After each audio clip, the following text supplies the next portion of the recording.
So, welcome back to the channel, everyone. Hope you've all had a great holiday season. We are once again at the 12 Days of Flexa. Yes, remember last year it was 25 days, this year it's only 12. But there's been some interesting speculation, so let's start off with some of it, shall we? See right here on December 1st, Flexa tweeted this out, something special, and these little stars here. And you know what? People have already started to speculate on that one. As you can see here, Twitter user Dank Eagle. Love that name. They went ahead and showed, the stars. That's exactly what Starbucks loyalty points are doing right now. That's what they're supposed to be using with the new Odyssey. They're sort of playing to Web3 NFTs. And that sort of lines up with Flexa because we know with Starbucks, they partnered with Polygon, and Flexa has Polygon Transformer. Plus, if we remember far, far ago, back in the ancient times of June, 6 months ago, you can see here we had the Flexa payments at Consensus 2022, and this was on the Polygon network. Actually, I spoke with the person in this video, Life of Jacob, good old Zeke ambassador now.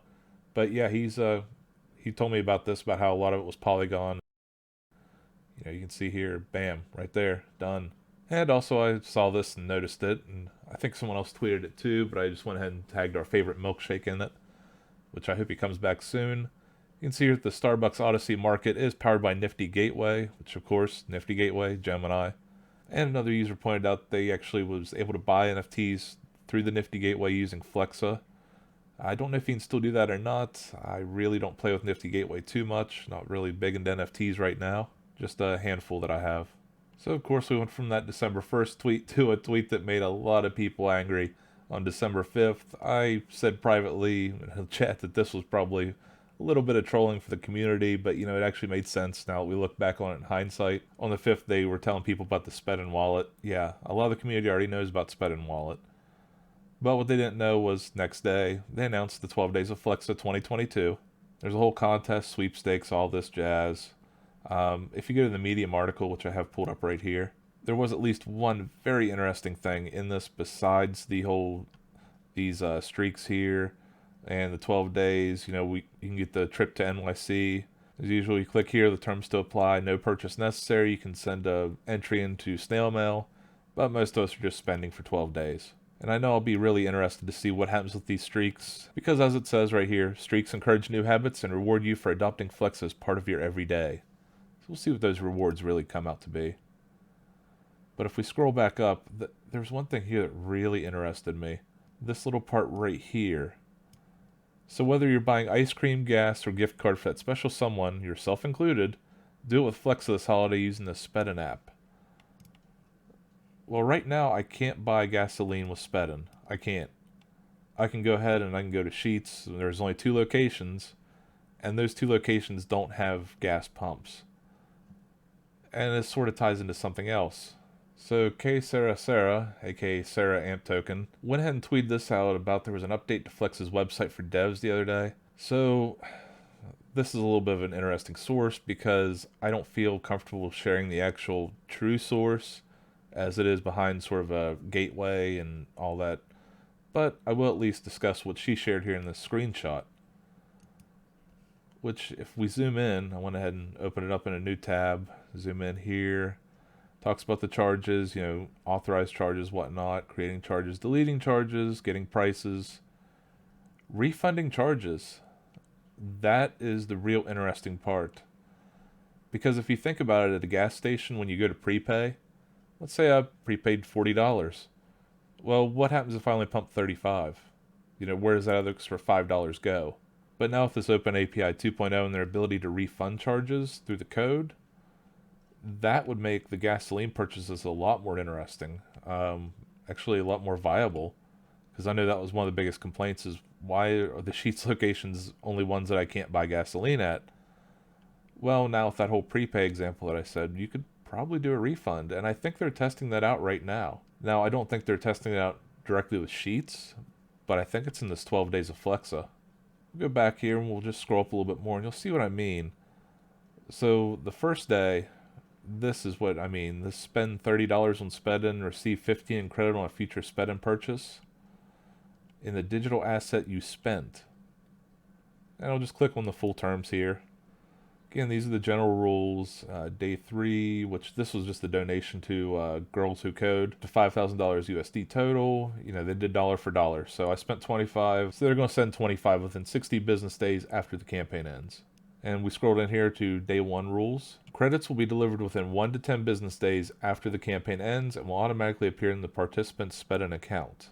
So the question I have about this is it going to be the USD value or the actual crypto amount? If I send 0.003 Bitcoin, whatever, and I get that, 0.0015 Bitcoin back, or, however that would work, would I actually see the crypto amount or just the USD amount after those 10 days? Because I would rather see the actual crypto amount, the whole volatility of crypto. So I'm wondering how this will work out. Again, we'll just have to wait and see. But I think this is sort of a test of the refundability of Spedn and the Flexa network in general, because it is automated. It's just the code, so we'll see what happens with this. So with day 1, I'll scroll up just a little bit more because there was more speculation here on the 7th, coming to a close. Said their offer will shake things up, but not in prices, which people are already starting to think that, okay, maybe they're hinting at another retailer, which unfortunately wasn't the case, but it was still pretty good. This was the addition of extra currencies to use on Spedn. The USDC, BUSD, and Frex are all live now. And I think this sort of goes into the confusion that I know a lot of people have had. Because if we go back here to April, you can see here when Flexa made all these announcements about the 99 different digital currencies that were available in the network and all this, people are like, well, why can't we use all of them yet? Well, I think they were supported on the back end. They just weren't put into Spedn just yet. So now here, 8 months later, we have them. So now we're starting to get that rollout of some of those currencies. And I'll come back to this article here in a little bit. There's something else about that whole code and whatnot. But with this whole USDC thing, another user pointed out that it's a very interesting coincidence that Spedn is getting USDC support the same day that Coinbase removes their fee for converting Tether to USDC. So yeah, that is quite an interesting time, right? Now, jumping back to this article that we just left, I was also interested in something else, this whole payments links. Well, they're using no-code payment links for the drop-in payments SDK. This was the end of summer type deal. We were supposed to have all this. But I think a lot of this is being implemented with this new code update.